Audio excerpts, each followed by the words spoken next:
Hello everyone, start कर रहे हैं इमरजेंसी प्रोविज़न। तो now we will deal with the emergency provisions. तो लक्ष्मीकांत बुक से कर रहे हैं ये।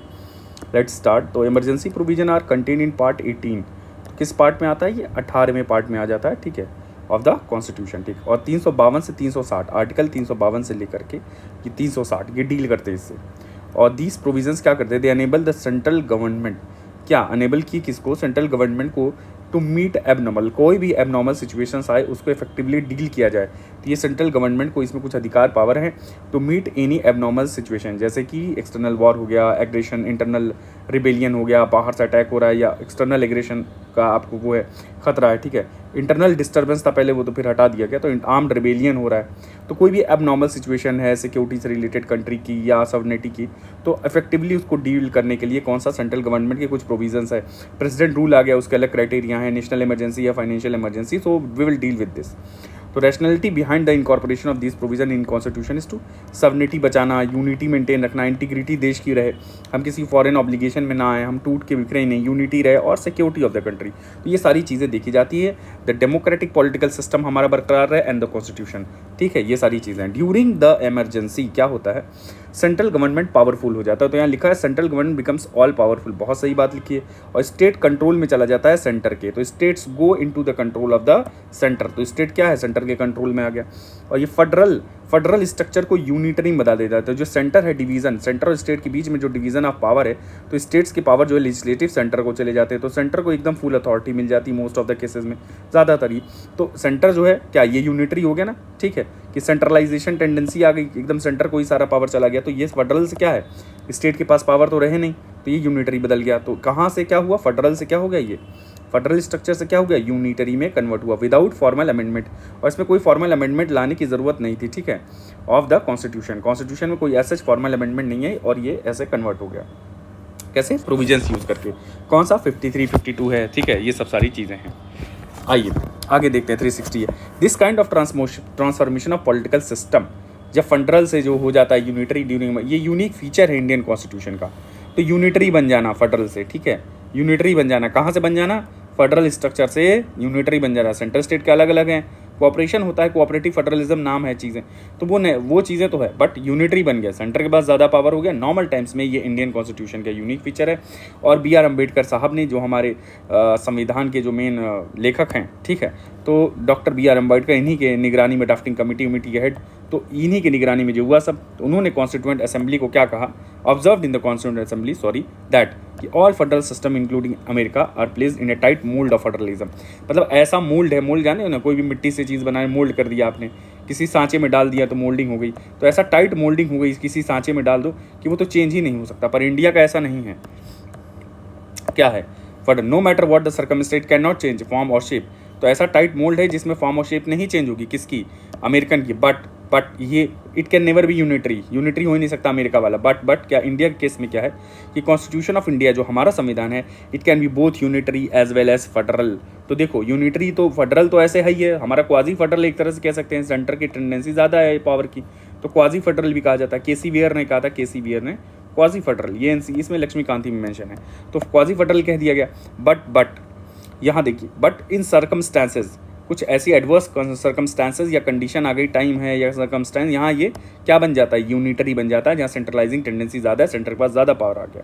तो in normal times it is works as a federal system, but in the time of emergency it is so designed as to make the work as though it is a unitary system. तो ऐसा काम करता है जैसे unitary है। आइए देखा जाए, वेट अ सेकेंड।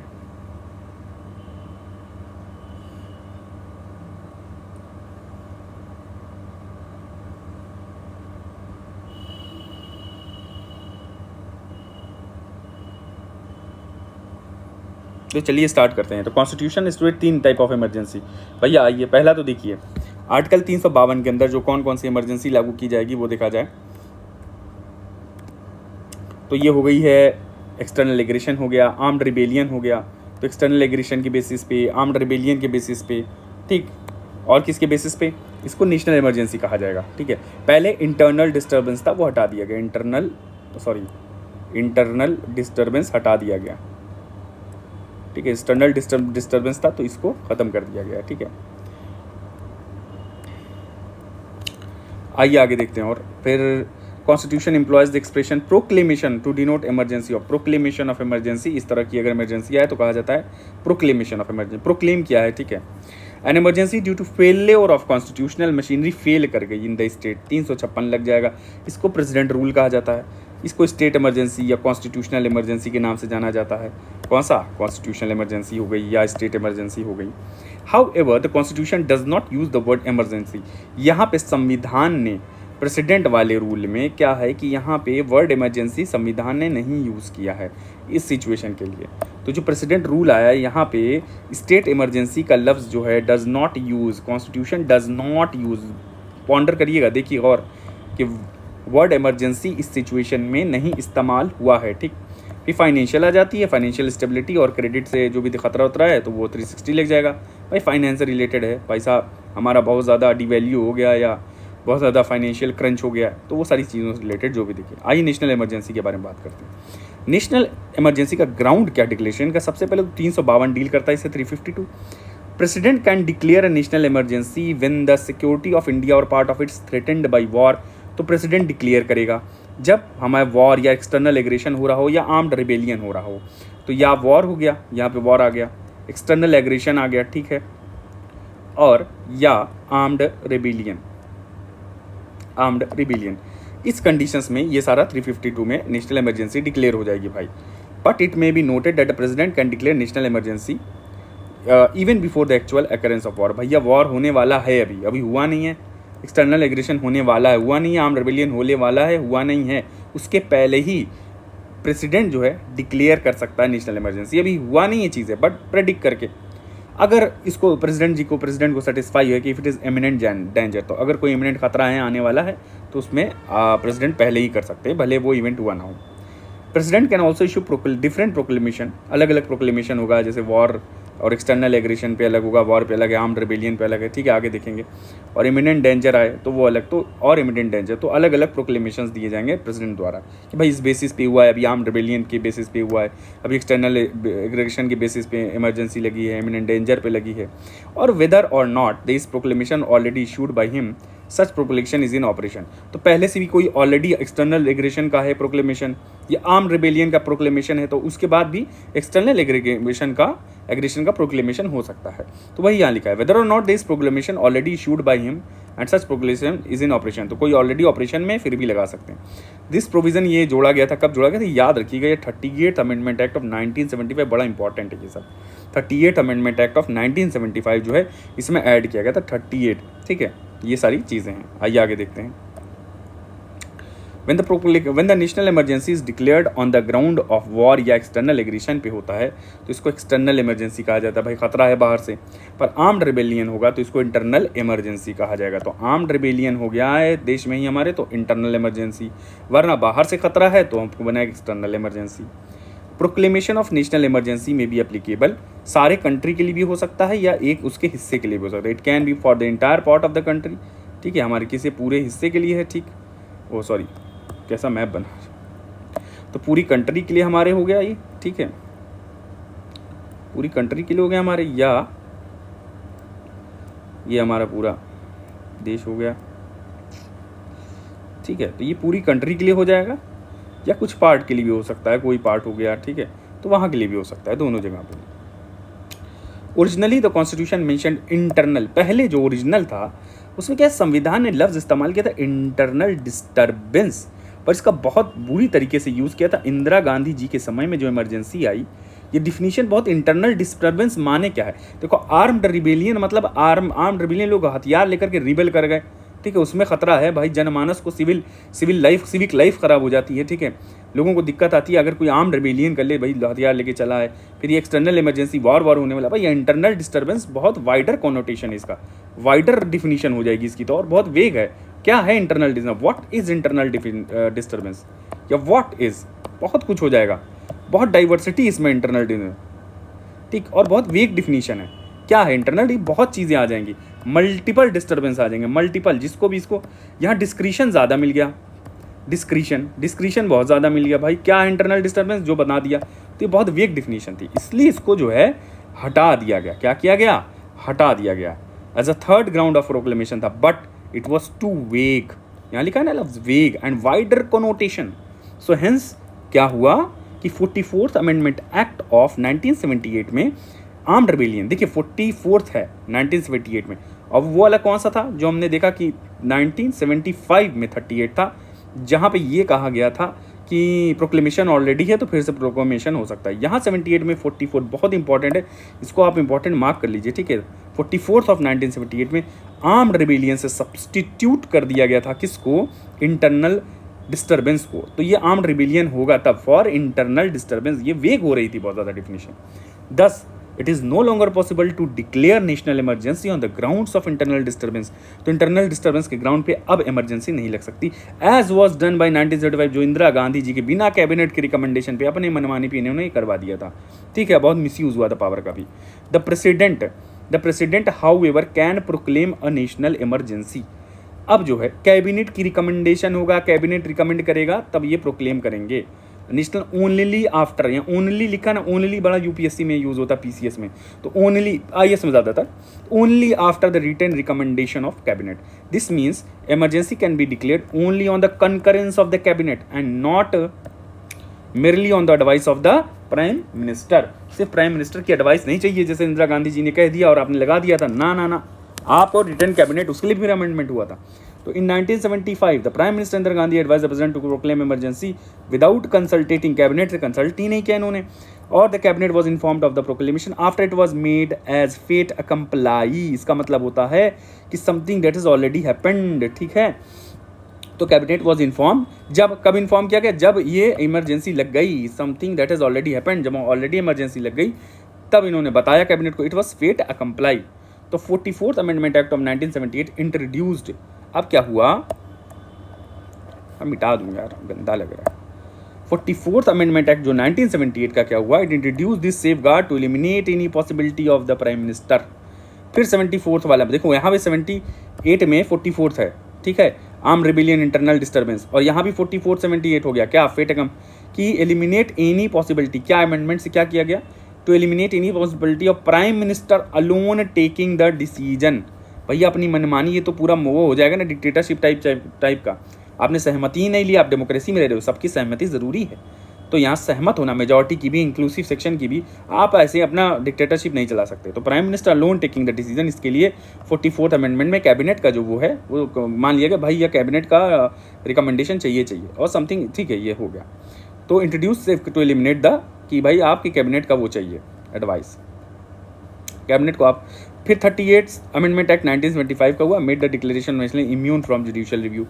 तो 38th की अमेंडमेंट एक्ट में क्या हुआ, देखिए सब इमरजेंसी वाला पीरियड चल रहा है, देखो ये सब। अब ये क्या हुआ, इन्होंने क्या जुडिशियल रिव्यू नहीं कराएंगे, क्यों, क्योंकि बच जाएंगी, क्यों करवा नहीं रही थी जुडिशियल रिव्यू इंदिरा गांधी, बच जाएंगी। बट दिस प्रोविजन को 44th अमेंडमेंट एक्ट ऑफ 1978 में डिलीट कर दिया गया। क्या कर दिया गया, डिलीट कर दिया गया कि भैया जुडिशियल रिव्यू होगा, ऐसे नहीं, आपने किस बिना पे किया है तो जुडिशियल रिव्यू मनमानी थोड़ी चलेगी। फर्दर मिनरवा मिल केस आया था 1980 में, मिनरवा मिल जो केस आया था, याद रखिएगा डेट, कई बार ये पूछ लेता है। Supreme court held that the proclamation of national emergency can be challenge include on the grounds of malafide और दैट द डिक्लेरेशन वो एक्स्ट्राडेनस था, इररिलेवेंट फैक्ट्स और एब्सर्ड। तो देखो एब्सर्ड है, परवर्स है, ऐसे ही है, मनमानी कर दी। तो ये सारे डिफिनेशंस का मीनिंग यही है पूरा जो सेंटेंस का है। आइए आगे देखते हैं, पार्लियामेंट्री अप्रूवल एंड ड्यूरेशन। क्या है पार्लियामेंट्री अप्रूवल और duration? The proclamation of emergency must be approved by both the house of the parliament. भैया दोनों हाउस पास करेगा with in 1 month from the, जिस दिन ये डेट को इशू करना है इससे 1 महीना पहले, 1 मंथ पहले, 2 मंथ था तो इसको 1 मंथ कर दिएगा, 1 month from the date of issue, ठीक है। मान लो कुछ डेट ऑफ इशू से 1 महीना पहले, ठीक है। अर्लियर ये जो था 2 मंथ था, पर ये 2 मंथ से फिर हो गया, allowed for approved was 2 month. तो originally the period was 2 month but was reduced by 44th amendment act of 1978। फिर देखिए 44वां जो अमेंडमेंट एक्ट है, बहुत इंप्रूवमेंट किया इसने। तो 44th अमेंडमेंट एक्ट ऑफ 1978 ने कहा कि नहीं भैया 2 मंथ से 1 मंथ कर लो। However, if the proclamation of emergency is issued at a time, जब लोकसभा डिसॉल्व हो जाए, अगर ऐसे टाइम पे प्रोक्लेमेशन हुआ है या उस 1 मंथ की पीरियड में लोकसभा डिसॉल्व हो गया है, तो if the Lok Sabha takes place during the period of 1 month, ठीक है, तो when the Lok Sabha has been dissolved or the dissolution of the Lok Sabha takes place during the place of 1 month without approving the proclamation, तो survive करेगा proclamation, then the proclamation survives until 30 days from the first sitting of Lok Sabha after its reconstitution. तो नया लोकसभा का जब गठन होगा, new Lok Sabha जब establish होगी, तो उसके 1 मंथ के भीतर, 1 महीने के अंदर आप जो है इसको पास वास करवा लो, ठीक है।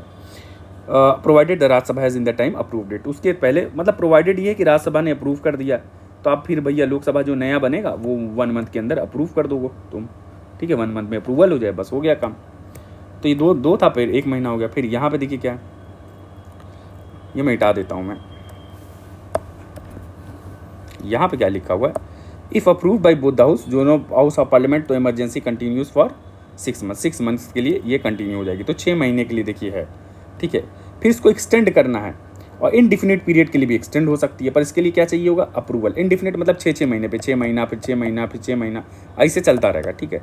पर यहाँ क्या, बार बार जब 6 महीने पे करोगे तो एक अप्रूवल चाहिए होगा पार्लियामेंट का for every 6 month, and this provision for periodical जो पीरियोडिकल पार्लियामेंट्री अप्रूवल है, इसके लिए this provision for periodical parliamentary was added by 44th amendment act of 1978। फिर देखिए यही आया कि 44th जो अमेंडमेंट एक्ट है 1978 का, तो पार्लियामेंट्री अप्रूवल बार बार चाहिए, ठीक है। पीरियोडिकली पार्लियामेंट्री अप्रूवल, यहाँ पीरियोडिकल पार्लियामेंट्री अप्रूवल जो है हर 6 महीने पे ऐड ऑन करने के लिए, बढ़ाने के लिए आपको इमरजेंसी, आपको क्या करना है, आपको अप्रूवल लेना है।